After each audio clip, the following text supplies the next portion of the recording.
ఈరోజు నేను దోశ వేస్తున్నాను, పప్పు దోశ. అదే చూస్తే చాలు మన నోరే ఊరిపోతుందండి. చూడండి ఎంత బాగుంటుందంటే స్పాంజ్ లాగా ఉంటుంది. అంతే, ఇంకా ఎక్కువ వేయద్దు. 2 స్పూన్స్ లాగా గేట్ లాగా వేసేయండి. దీన్ని సిమ్లో పెట్టేసేయండి. సిమ్లో పెట్టేసి చక్కగా రోస్ట్ అవ్వండి. మంచిగా రోస్ట్ అయిపోతుంది. చూడండి ఎంత టేస్ట్ ఉంటుందంటే తింటే వదలరు, అంత బాగుంటుంది. ఇది నేను ఎప్పుడు మా పిల్లలకి చేసి పెడతాను. కొంచెం చిన్న ఇలాగా మూత పెట్టండి, మంచిగా గోలవుతుంది. తిప్పేసాను. ఇలా ఎంత బాగా రోస్ట్గా అనిపిస్తుందో, కానీ తింటే ఉంటుంది. సూపర్ అంటే సూపర్ ఉంటుందండి. మీరు కూడా ఇలానే చేయండి. ఇలా పలసగా వేస్తారు, రేకుల్లాగా ఉంటుంది.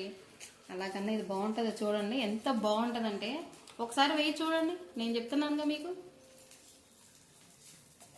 మంచిగా వేగిన తర్వాత తీసేసుకోండి, అంతే అయిపోయింది.